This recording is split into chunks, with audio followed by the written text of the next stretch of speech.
Hallo zusammen, herzlich willkommen bei LuxLike und herzlich willkommen hier in Asturien. Wir sind dieses Mal im wilden Norden Spaniens unterwegs und wollen hier herausfinden, ist es wirklich so schön wie auf den Fotos auf Instagram und was kann man in Asturien eigentlich noch so entdecken? Los geht's! Wir machen uns von Frankfurt aus auf den Weg nach Oviedo, der Hauptstadt der spanischen Provinz Asturien. Kein sehr bekanntes Reiseziel, aber zumindest auf Instagram wahnsinnig schön. Schroffe Küsten, glasklare Bergseen und weiße Sandstrände. Und Kameramann Nico und ich haben dort einiges vor.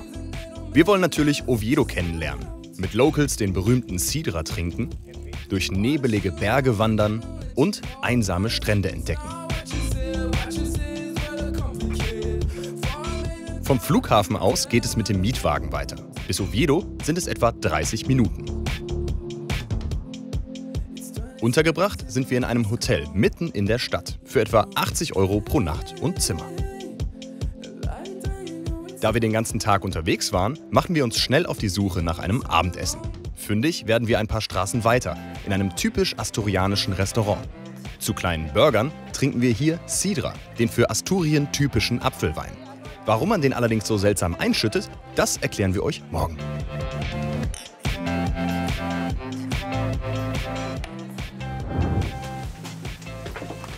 Heute ist Sightseeing-Tag in Oviedo, der Hauptstadt von Asturien. Und das Schöne an der Stadt ist, sie ist relativ überschaubar. 220.000 Einwohner ungefähr gibt es hier. Und die Innenstadt, also alles das, was man sich angucken will und sollte, ist relativ überschaubar und nah zu Fuß zu erreichen. Kleines Beispiel, unser Hotel ist hier auf der Ecke. Und wenn man sich jetzt umdreht, kommt man direkt zum absoluten Wahrzeichen von Oviedo, der Kathedrale. Die ist natürlich auf jedem Reiseführer drauf und natürlich auch auf Instagram. Der Glockenturm der Kathedrale von Oviedo ist 80 Meter hoch und fast aus allen Ecken der Stadt sichtbar. Er dient als Orientierung und der Platz davor als Versammlungsort für alle möglichen Veranstaltungen, Märkte und Volksfeste. Die Kathedrale von Oviedo ist natürlich auch auf Instagram sehr vertreten. Wenn man den Hashtag Oviedo eingibt, ist das eigentlich das Erste, was kommt. Und wie es bei Kirchen immer so ist, man kann die aus ganz verschiedenen Blickwinkeln, in ganz verschiedenen Lichtstimmungen, an verschiedenen Tageszeiten fotografieren. Das Licht jetzt ist nicht so wahnsinnig schön, aber ein Erinnerungsfoto machen wir natürlich trotzdem. Guck mal hier, super. Mit so einem Umzugslaster davor. Vordergrund macht Bild gesund, ne? Vordergrund macht Bild gesund, genau.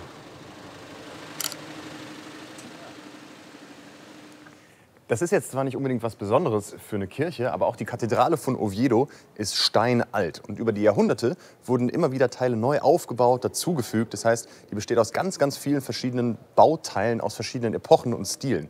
Und sie wurde nicht immer nur als Gotteshaus benutzt. Es gibt nämlich hier sehr, sehr dicke Mauern und teilweise ist es so gebaut wie eine Burg. Das heißt, dieses Gebäude war nicht immer nur da zum Gottesdienst feiern, sondern auch dafür da, um Feinde abzuwehren und sich darin zu verschanzen.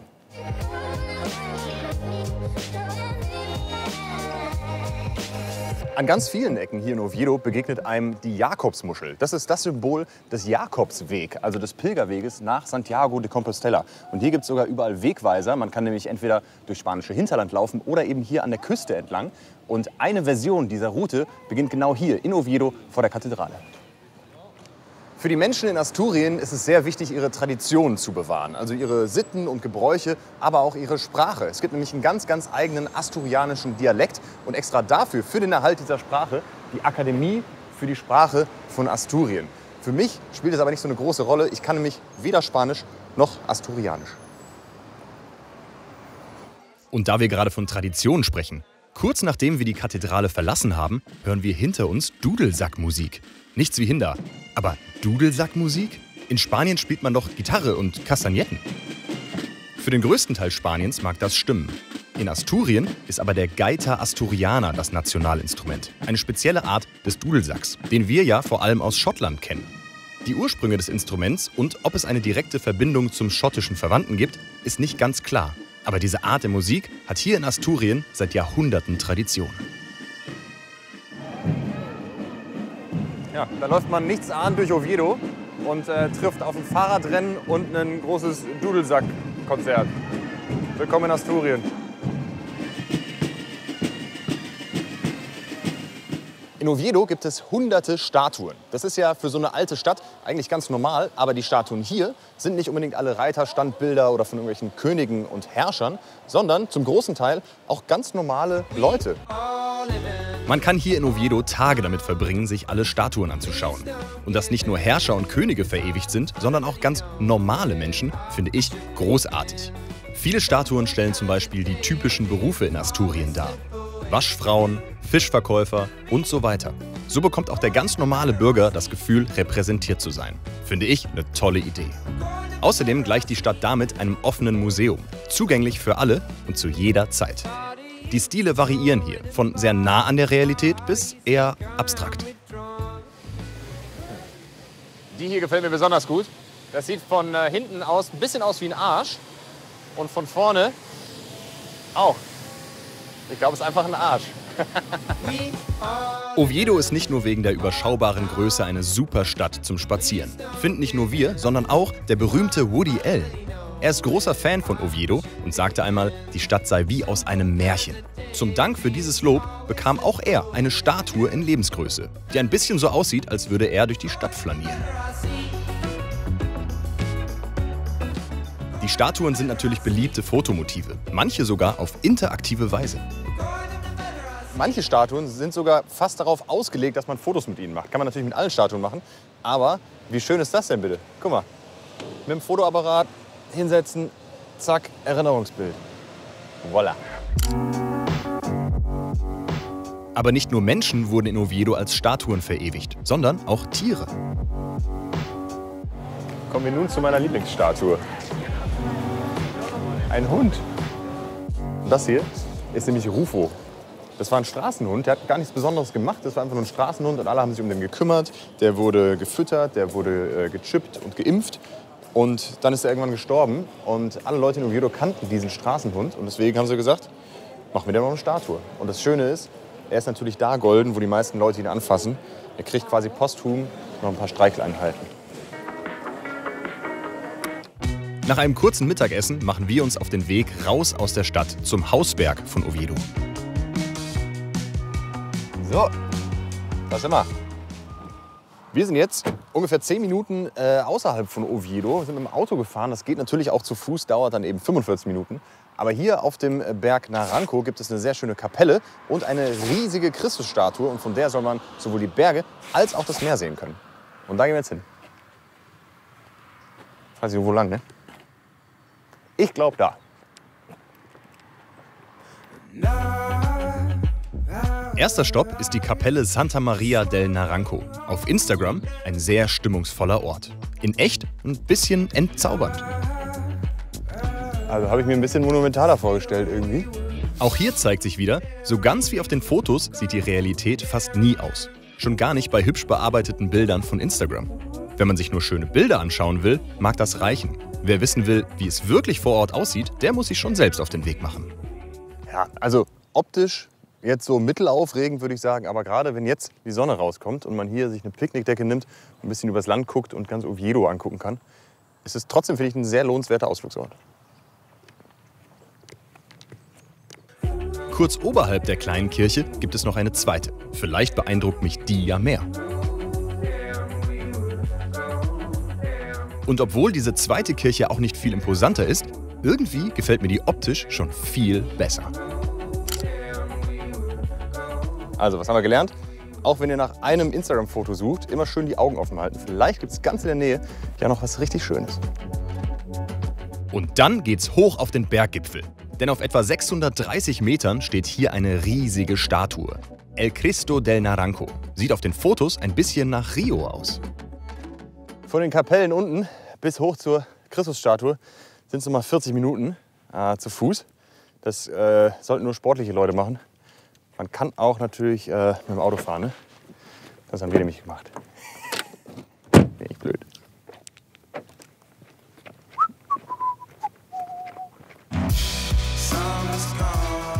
Aus der Nähe wirkt die Statue echt beeindruckend und bietet auch ein wahnsinnig schönes Fotomotiv.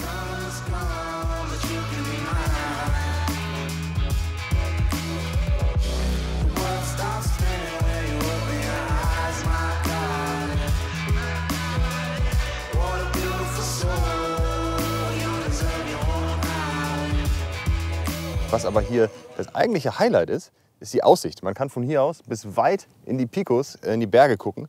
Und bei gutem Wetter sogar das Meer sehen. Heute ist ein bisschen diesig, deswegen glaube ich, ist es ein bisschen schwierig, aber die Aussicht ist trotzdem fantastisch.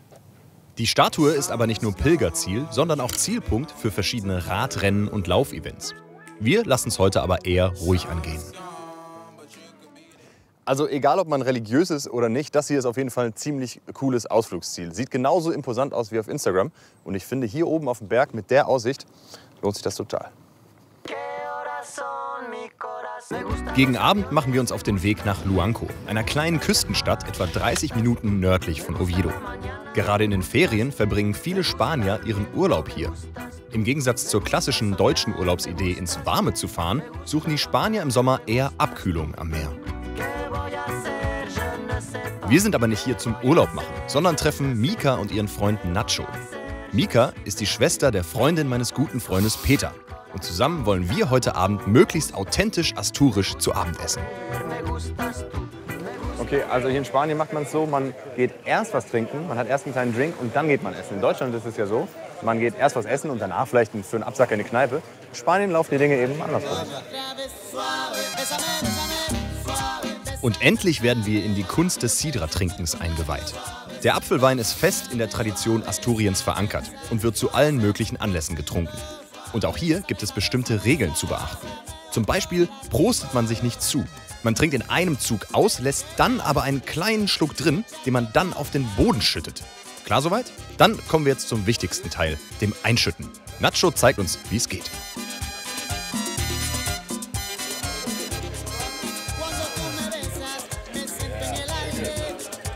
Und warum zur Hölle macht man das jetzt?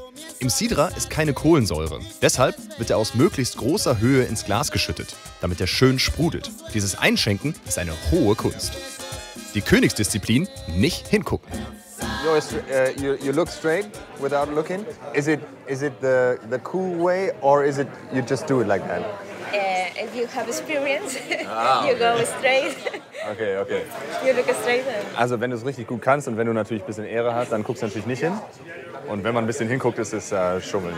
It's a little cheating if you look. Ja, also ich versuche das jetzt mal. Es ist, ich glaube, ein bisschen peinlich, weil alle Leute mich auslachen werden. I think they will laugh at me.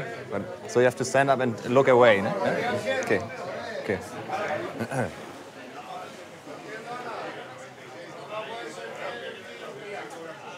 Das ist so ein Nervenkitzel.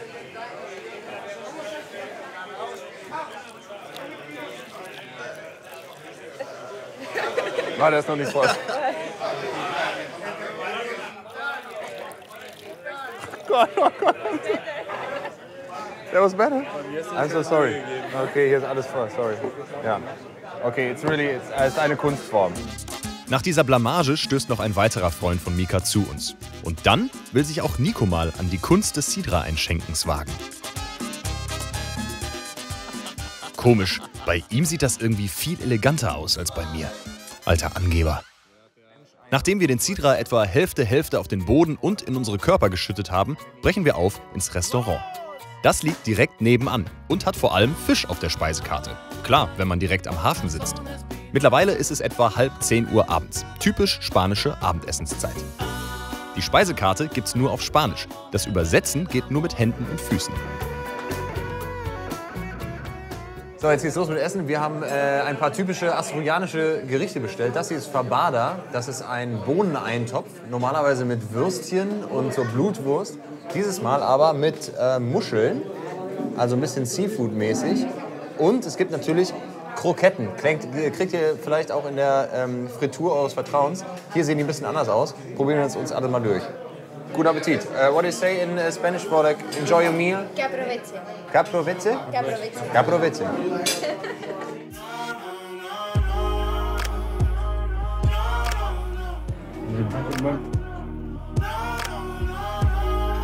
Neben Eintopf und Kroketten gibt es eine bunte Mischung Meeresfrüchte. Gambas, Muscheln und Fisch. Und für Nico ein riesen Steak. Ausreichend Essen für alle. Und das mag ich halt echt gerne. Ne? Man bestellt nicht ein Gericht für sich selbst, sondern man teilt alles. Also es gibt viele Gerichte für alle und jeder isst alles. Und das mag ich ziemlich gerne. Ist gut. Schönes Ritual.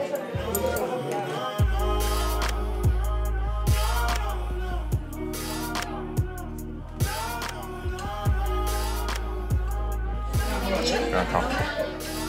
Und hier im Restaurant wird der Sidra nicht etwa per Hand eingeschüttet, sondern man bekommt eine Sidra-Maschine an den Tisch. Ein bisschen weniger herausfordernd, aber für das Restaurant auf jeden Fall eine saubere Lösung. Und so genießen wir den Rest des Abends mit neu gewonnenen Freunden und vielen Erkenntnissen über Asturien. Am nächsten Tag überrascht uns Oviedo mit feinem Fisselregen. Das ist hier in Asturien keine Seltenheit. Wegen des ozeanischen Klimas gibt es hier fast 3-mal so viele Regentage wie zum Beispiel in Madrid. Das perfekte Wetter für einen kleinen Wandertag. Wir fahren raus aus Oviedo ins Landesinnere. Unser Ziel Covadonga, einer der wichtigsten Wallfahrtsorte Spaniens mit entsprechend riesiger Kirche. Auf Instagram ein sehr imposanter Bau, mitten in den Bergen. Etwa eine Stunde sind wir mit dem Auto unterwegs. Covadonga ist einer der wichtigsten christlichen Wallfahrtsorte in Spanien überhaupt. Denn vor mehreren 100 Jahren hat hier die Reconquista ihren Anfang genommen. Reconquista heißt übersetzt Zurückeroberung. Ab dem frühen 8. Jahrhundert hatten muslimische Truppen nämlich von Marokko aus nach und nach fast die ganze iberische Halbinsel erobert. Also die Gebiete, in denen heute Spanien und Portugal liegen. Ungefähr rund um das Jahr 722 soll der christliche Heerführer Pelayo hier in Covadonga die muslimischen Besatzer in die Flucht geschlagen haben. Schon seit Jahrhunderten ist der Ort eine Pilgerstätte. Die imposante Kirche, die Basilica de Santa Maria la Real de Covadonga, wurde aber erst 1877 gebaut und besteht aus leicht rosafarbenem Kalkstein. Kirchen wie diese stehen natürlich zu Tausenden in Spanien. Das Besondere hier ist aber, wir befinden uns wirklich mitten in den Bergen, am Arsch der Welt. Und hier diese ganzen Steine hinzuschleppen und diese Kirche zu bauen, um die erfolgreiche Schlacht zu feiern, das ist echt Commitment. Von der Kirche aus sieht man gegenüber eine kleine Kapelle im Berg. Heute ein Marienwallfahrtsort, inklusive See mit Wasserfall. Und egal aus welchem Grund man auch immer nach Covadonga kommt, ein hübsches Ausflugsziel ist es allemal. Covadonga liegt schon mitten in den Bergen. Wir wollen aber noch weiter hoch. Für Privatautos ist der Zugang zu den Bergseen von Covadonga tagsüber gesperrt. Man kommt mit einer Ausnahmegenehmigung aber durch. Alle anderen Besucher bringen Shuttlebusse den Berg hoch. Die Straße ist ganz schön eng und man muss hier echt vorsichtig fahren. Vor allem, weil wir auf der Straße nicht alleine sind. Hallo Kuh, Tag. Wie ist das eigentlich? Ist das Auto gegen so Ziegen- und Kuhschäden versichert? Nee. Wolltest du ja Wie nicht. erklären wir das denen denn? Laut Instagram soll sich die Reise aber lohnen. Tolles Bergpanorama mit fantastischer Aussicht über die Picos. Nur heute nicht. Das war eine abenteuerliche Fahrt. Aber auch das ist schon ein Erlebnis. Jetzt gibt es hier so Fitzelregen und man sieht ziemlich genau nichts. Aber hier in der Nähe sollte der See sein. Wir besuchen ihn trotzdem mal. Über gut ausgebaute Wanderwege kommt man von den Parkplätzen aus zum See. Die Sicht ist heute aber einfach nicht für Fotos gemacht. So, und das ist er, der Lago Enyol oder so. Wie Sie sehen, sehen Sie nicht. Das sieht ja gar nicht aus wie im Internet. Es gibt in der Nähe noch einen zweiten See.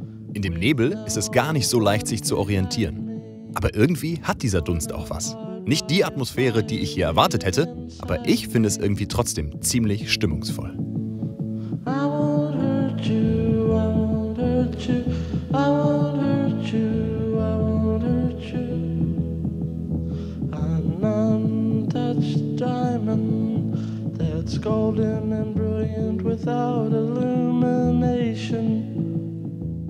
Es ist natürlich ein bisschen witzig, an so einem Tag wie heute die wunderschöne Bergwelt Asturiens zu promoten. Mit den wunderschönen Bergseen und den Bergpanoramen, die ihr eigentlich hier jetzt hinter mir sehen solltet. Aber glaubt mir einfach, es gibt hier wunderschöne Ecken zu entdecken. Auch ganz viele andere Gipfel, Seen, Wandertouren. Man kann hier super Bergsteigen und klettern gehen. Vielleicht habt ihr ja, wenn ihr hier seid, besseres Wetter. Zum Glück gibt es an den Seen eine kleine Einkehrmöglichkeit, in der wir uns aufwärmen und stärken können. Und dann geht's für uns auch schon wieder durch den Nebel zurück nach Oviedo. Hier suchen wir uns ein Restaurant mit typisch asturianischen Spezialitäten. Zum Abendessen gibt es heute Cabrales, einen sehr, sehr strengen Blauschimmelkäse aus den Bergen. Dazu eine viel zu große Portion Paella. Und natürlich Sidra. Und gerade bei Nacht zeigt sich Oviedo nochmal von einer besonders schönen Seite.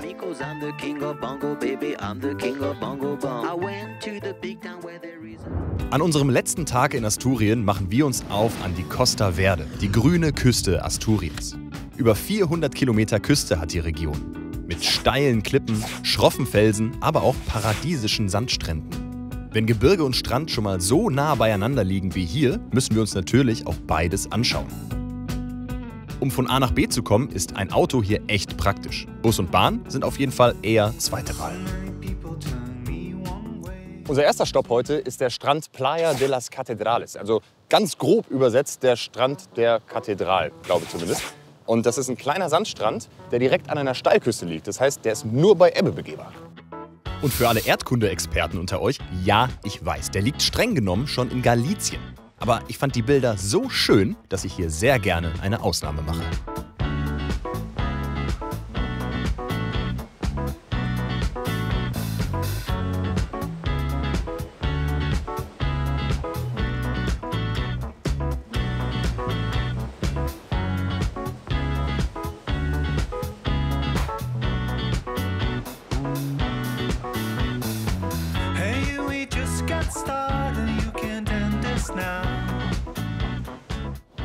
Also der Strand hier ist ein paar hundert Meter lang. Hier ist jetzt gerade schon zu Ende. Das heißt, je nach dem Wasserstand kommt man in verschiedene Bereiche rein. Man muss aber wirklich darauf achten, dass man aus diesem Bereich dann auch wieder rauskommt, bevor die nächste Flut anrollt. Sonst hat man nämlich ein Problem. Und nasse Füße. Trotz stilistischer Bedenken entscheiden wir uns dann doch, die Schuhe auszuziehen. Denn nur so kann man wirklich alle Ecken des Strandes erkunden. Kalt ist es wohl. Ein echt malerischer Ort. Aber je näher die Ebbe ihrem tiefsten Punkt kommt, desto voller wird auch der Strand.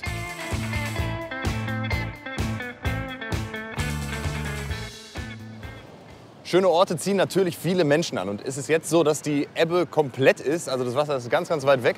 Und es sind wirklich wahnsinnig viele Menschen hier. Ich finde, das nimmt dem Ort immer so ein bisschen den Abenteuercharakter. Es ist alles sehr erschlossen. Es gibt ein Café. Man kommt sehr gut hin und es ist nicht so zum Selberfinden. Das heißt, wer den Abenteuermodus sucht, ist an diesem Strand vielleicht nicht ganz genau richtig. Hier einen menschenleeren Strand zu fotografieren, ist echt eine Herausforderung. Glaubt mir, ich habe mein Bestes gegeben.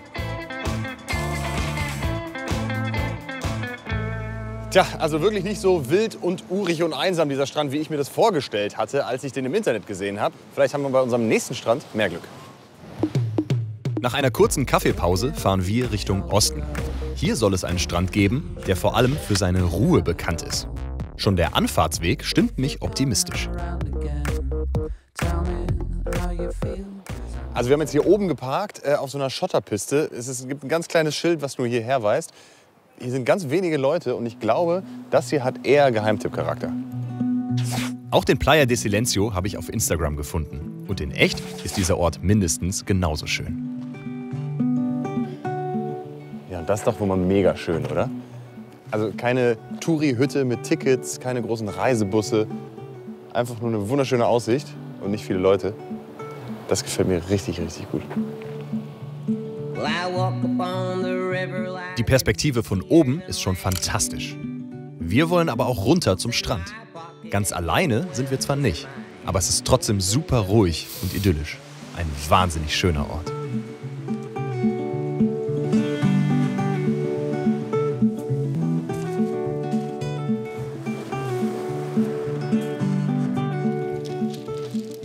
Und Orte wie dieser hier sind für mich fast die schönsten, auf die man beim Reisen so stoßen kann. Orte, wo eben nicht irgendwie eine geteerte Straße hinführt, sondern vielleicht eher ein Trampelpfad oder eine Schotterpiste. Und wenn man dann so ein bisschen im Entdeckermodus ist und wirklich suchen muss, bis man sowas findet, dann hat man das Gefühl, an einem ganz, ganz besonderen Ort zu sein.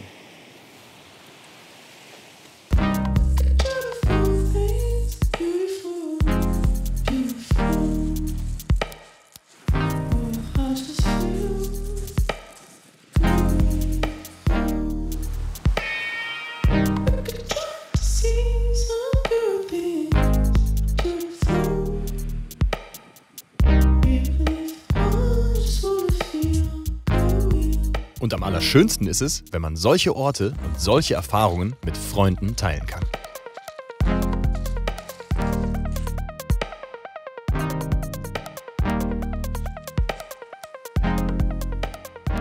Tja, und damit geht unsere Reise in den wilden Norden Spaniens auch schon wieder zu Ende. Ich finde, Asturien ist ein absolut großartiger Geheimtipp. Nicht viele Leute haben diese Region von Europa überhaupt auf dem Schirm. Und dabei gibt es hier wunderschöne Natur, ein bisschen wild, ein bisschen rau, sowohl in den Bergen als auch hier an der Küste. Man kann super essen und bis tief in die Nacht in irgendwelchen Kneipen sitzen und Sidra trinken. Also man kann hier ein richtig gutes Leben haben und zum Reisen taugt es auch allemal. Vielen Dank, dass ihr dabei wart und wir sehen uns das nächste Mal wieder bei Looks Like. Ihr seid immer noch da. Wenn euch das Video gefallen hat, dann solltet ihr auf jeden Fall schleunigst den WDR Reisen YouTube-Kanal abonnieren. Da gibt es noch viel, viel mehr von diesen Videos. Wir waren schon in ganz vielen verschiedenen Ländern unterwegs und unsere Kollegen natürlich auch. Lohnt sich auf alle Fälle. Und dann könnt ihr mal hier klicken und da und da. Sehen wir uns beim nächsten Mal. Tschüss.